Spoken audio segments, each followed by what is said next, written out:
Craigie says, it doesn't matter the performance as long as you win on aggregate and get through. But these ones were a bit more heated, to say the least. Jamie says, Martin's system is a nightmare.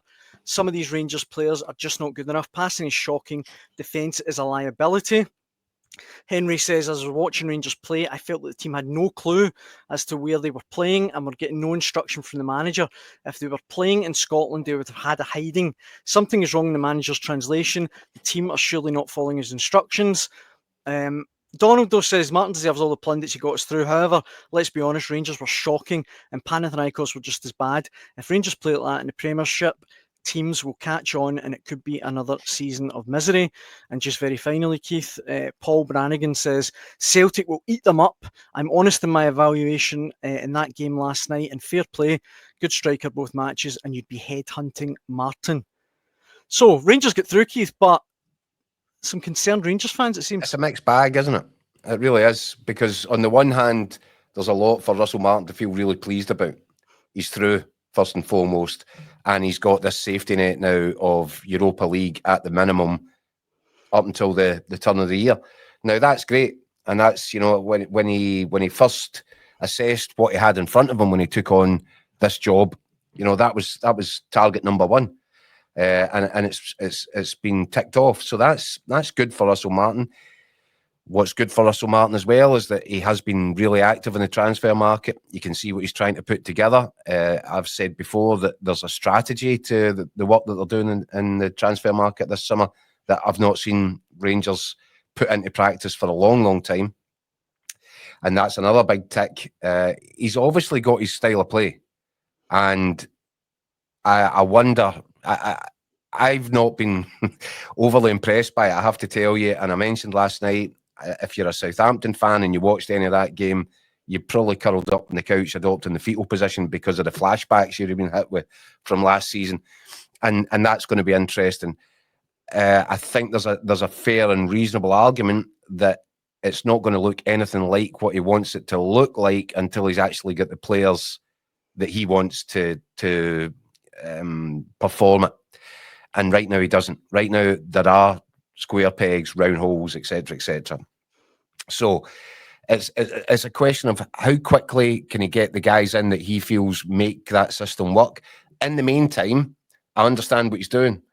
He wants to implement this, and he will implement it come hell or high water, even if right now the squad doesn't look the way he wants it to look. So as I said again last night, a change as radical as this will take time, it will require patience, and it will require a lot of man hours on the training pitch. And you can see right now that it's nowhere near what it needs to be. But there is this sort of kamikaze element to it that I'm sure will concern Rangers, because, you know, they got away with it over two legs against Panathinaikos. Let's not, you know, hide away from that or sugarcoat it. They got away with it.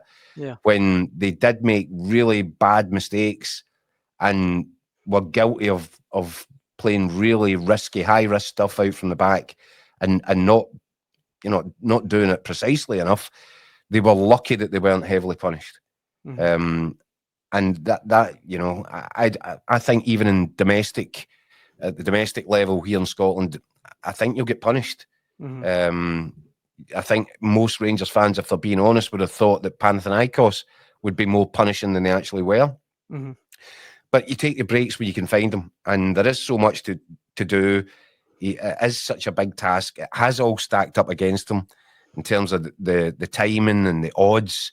So, you know, that's a significant win, and it would be churlish. It would seem churlish to over-examine it at this minute in time, although I do think, and I repeat again, I think it's valid to say there have to be some concerns about, is this the way that Russell Martin wants it to look? Because if he's happy with how that's looking over the first couple of games, then there would be more reason for concern. The fact is, he came out after last night and he said he knows it needs to get better.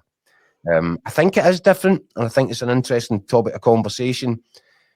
Ange Postecoglou, a lot of references made to the differences he made to Celtic. Ange Postecoglou's vision for Celtic, I think, is different. And that's what I was saying to Scott. I realise that they both like inverted fullbacks, But that doesn't mean they're both the same.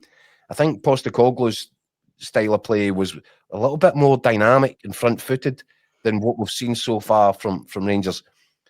And at times they've looked guilty of being a bit laboured when they're in possession, whereas Postecoglou was very much get forward. Rangers look more inclined to go back the way and to be more patient, and they call it a possession-based game. But there's certainly an element of risk to it in terms of trying to pass through pressing, and it's left Rangers, I think, a bit exposed at times. But again, I come back to this is going to require time and patience and work on the training ground in order to get anywhere near perfect. And right now, my assertion would be it's quite a long way from being perfect. Yeah. I mean, West Coast Don there in the comments says fans will turn on Martin if they don't see any improvement by December. You said last night, Keith. I'll get that long. I was going to say that. You said last night that you think, 4 or 5 players could still come in? Or that's what Russell Martin would want? I think so. I had some comments here asking about Mikey Moore. If there's any update on that? Well, as Scott was saying, I think that one's imminent. We fully expect that one to go through. I think it's all been agreed now at the Spurs end. I think the player is happy with the idea, and for a number of reasons. I think there's interest in him from the Championship. If he goes to a Championship side, are they going to be a possession-based side? Are they going to have, in their home games? You look at this, how Russell Martin's setting up. I think it's 60% possession away in Athens last night, which was a surprising statistic when you watched how the game went. It didn't feel like it, did it? It didn't feel like it, but who's to argue with the computers and the boffins, right?